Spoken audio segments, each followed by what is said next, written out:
السلام علیکم، کیسے ہیں آپ سب؟ امید ہے کہ آپ سب خیر خیریت سے ہوں گے۔ آج گاؤں میں ہمارا دن ہے دوسرا، اور یقین کریں اتنا مزہ آ رہا ہے ماشاءاللہ سے۔ اللہ تعالیٰ ہمارے ان گھروں کی اور ہم سب کے دلوں کی محبتوں کو ہمیشہ قائم و دائم رکھے۔ تو میری کزن دھو رہی تھی کپڑے، انہوں نے لگائی تھی مشین بڑے مامی نے، اور ہماری چھوٹی مامی کے گھر کا یہ والا پورشن ہے جس میں نانا ابو نے اور ماموں نے مل کے لگائی ہوئی ہیں سبزیاں۔ پالک ہے، یہ بڑی پالک ہے یعنی کہ انگریزی پالک، اور وہ دیسی پالک ہے، اور لہسن ہے، وہ دھنیا ہے، ہرا دھنیا، اور جی پیاز بھی ہیں اور بنگرے بھی ہیں، اور ساتھ جی مولیاں، اور اس سائڈ پہ مولیاں اور گاجروں کا بھی لگا ہوا ہے پودا۔ اور یہ بچے کھیل کود رہے ہیں، ان میں جی کچھ میرے چھوٹے کزن ہیں اور کچھ میرے بچے ہیں۔ بچے فل انجوائے کر رہے ہیں، دھوپ بہت اچھی نکلی ہوئی ہے، بہت مزے کی ہے۔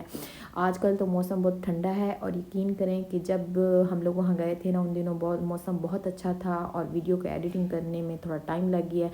یہ گھر کی بیک سائڈ ہے، یہاں پہ جی کدو کی بیل لگی ہوئی ہے، اور اس پہ کدو بھی لگے ہوئے ہیں۔ پہلے ہوتا تھا کدو اور توریاں گرمیوں کے موسم میں ہوتی تھیں، اب جی ایسا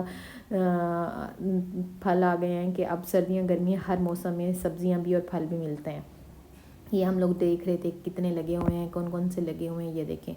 اور بڑی خوبصورت لگ رہی تھی بیل۔ ہم لوگوں نے یہاں پہ پکچرز بنائی، ویڈیوز بنائی، اور یہاں پہ بچے سارے کھیل کود رہے ہیں۔ اور یہ میرا سب سے چھوٹا کزن ہے، اور یہ گھر کی دوسری سائڈ ہے جہاں پہ مرغیاں پالی ہوئی ہیں بڑے ماموں نے، اور یہ بڑی ہی یعنی کہ مزے سے کھانا کھاش آ رہی تھیں۔ اور اس سائڈ پہ ابھی سردیوں میں آپ کو پتہ ہے گاؤں میں انڈے، دودھ اور ان چیزوں کی بڑی اشد ضرورت ہوتی ہے، اور سب کو آسانی سے مل بھی جاتی ہیں۔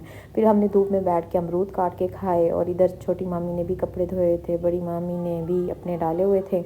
بچے چھوٹے ہیں، کھلا علاقہ ہے تو کپڑے جلدی خراب ہو جاتے ہیں۔ ہم نانا ابو کھا رہے تھے دوپہر کا لنچ، کیونکہ جو اپنا فیس نہ دکھائیں تو میں ان کی ویڈیوز نہیں لگاتی فیس کی نا۔ اور نانا ابو نے پھر مجھے یہ دیا گڑ، جو جی مونگ پھلی والا تھا، اور اتنا مزے کا تھا۔ اور آج کل دانتوں کی پوزیشن ایسی ہے، زیادہ میٹھا ہم نہیں کھا سکتے، بس تھوڑا بہت ہم نے ٹیسٹ کیا، واپس پھر رکھ دیا۔ یہ جو کمرہ ہے بہت پرانا میری نانوں کا، کیونکہ بہت پرانا تب تھا جب یہ مٹی کے بنے ہوئے تھے کمرے، اور پھر اس کے بعد نانا ابو نے چھوٹے ماموں کی شادی کے بعد یہ سارا گھر ری نیو کروایا، دوبارہ سے بنوایا، اور ہر چیز جو سا نا دوبارہ سے سیٹ ہوئی۔ تو نانا ابو کا کمرہ، ان کی ہر ضرورت کی چیزیں وہاں میسر ہے۔ نانی ماں کی ڈیتھ کے بعد نا اب یہ سارا کچھ میری خالہ وغیرہ آتی ہیں، وہ صفائیاں وغیرہ کرتی ہیں، سارا کچھ سنبھالتی ہیں۔ یہ پورشن بہت پرانا ہے، اور یہ جو آپ کو سامنے لکڑی والا دروازہ، اور یہ کچن تھا اس دور میں جب میری نانی ماں زندہ تھیں۔ اور یہ بیر کا پودا لگا ہوا ہے، اتنے بیر لگے ہوئے تھے۔ یہ واش روم ہے بڑے، اس دور میں نانی ماں کے دور میں جب خالہ وغیرہ سب آتے تھے نا، ادھر واش روم یوز ہوتے تھے۔ اور یہ کچن تھا، کچن کی حالت دیکھیں اس ٹائم۔ یہاں پہ ہم سارے بیٹھ کے جی لکڑیوں پہ آگ جلایا کرتے تھے، گپیں ہوتی تھیں، بڑا مزہ آتا تھا۔ بس پھر نانی ماں کی ڈیتھ کے بعد یہ کچن بن گیا ایک سٹور اور ایک کھنڈر کی حالت میں مبتلا ہو چکا ہے۔ اور جو کباڑ ہوتا ہے نا تو پھر یہیں پہ رکھا جاتا ہے۔ وہاں نکر میں پڑا تھا ٹی وی، کسی دور میں اس ٹی وی کے آگے بڑے شوق سے ہم سب بیٹھ کے ٹی وی دیکھا کرتے تھے۔ بڑی قدیمی دور کا دروازہ تھا جسے میں ہاتھ لگا کے دیکھ رہی تھی۔ اور یہ دیکھیں یہاں پہ کپڑے وغیرہ دھونے کے لیے کھرا ٹائپ بنایا ہوا ہے، یہ جس پہ ہم بھی دھوتے ہیں، اور جب مامی اپنی مشین لگاتی ہیں تو چھوٹی مامی وہ بھی دھوتی ہیں۔ اور یہ ہے بڑی ماموں کا صحن، اور گھر کی دوسری سائڈ۔ تو چلتے ہیں کچن میں، دیکھتے ہیں دوپہر کے کھانے میں آج کیا بن رہا ہے۔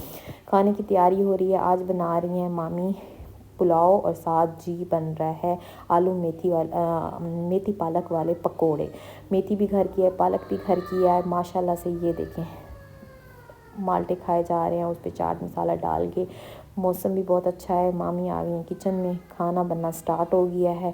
آج بنایا تھا آلو مٹر اور چکن والا پلاؤ، اور ساتھ جی بن رہے ہیں پالک اور میتھی والے پکوڑے۔ اب ہم دوبارہ آ گئے ہیں چھوٹے ماموں کے پورشن میں، گھر ساتھ ساتھ ہیں تو اس لیے ہم لوگ کبھی ادھر کبھی ادھر ہوتے ہیں۔ اور یہ ماموں لے آئے تھے چولہا، تو میں نے سوچا چلو جی یہ بھی میں دیکھوں کیسا ہے۔ یہ میری چھوٹی مامی کا روم ہے، اور اس میں ان کی یہ برتنوں والی الماری، فریج، یہ چیزیں ادھر ہوتی ہیں، بیڈ روم دوسری سائڈ پہ ہے پڑا۔ اور میں دیکھ رہی تھی یہ میری چھوٹے چھوٹے کزنس کے کپڑے پریس ہوئے کھڑے تھے، میں دیکھ رہی تھی اس پہ کس طرح کی کڑھائی ہوئی ہے، یہ ماشاءاللہ پیارا لگ رہا تھا سوٹ۔ اور یہ مامی نے جی پلاؤ بنا کے ریڈی کر لیا، اور ساتھ جی پکوڑے فرائی ہو رہے ہیں۔ اور یہ ماموں چمچ سے پکوڑوں کو اوپر نیچے کر رہے ہیں۔ یہ جی دم پہ پلاؤ لگا ہوا ہے۔ آپ کو پتہ ہوگا گاؤں میں سب کچھ سادہ اور بڑے ہی مزے سے بنتا ہے، اور ہر چیز بے حد اعلیٰ اور خالص ہوتی ہے شہروں کی نسبت۔ مجھے جب میں یقین کریں تھک جاتی ہوں نا اپنی لائف سے، سکون کی تلاش میں آتی ہوں یہاں پہ، کیونکہ یہاں پہ سب سے گپیں ماشاءاللہ باتیں۔ یہ دیکھیں پکوڑے ہمارے ریڈی ہو چکے ہیں اور ایک اچھا ٹائم گزرتا ہے میرا سب کے ساتھ۔ اب ہم کھا رہے ہیں کھانا، انشاءاللہ اگلے ولاگ میں ملتے ہیں۔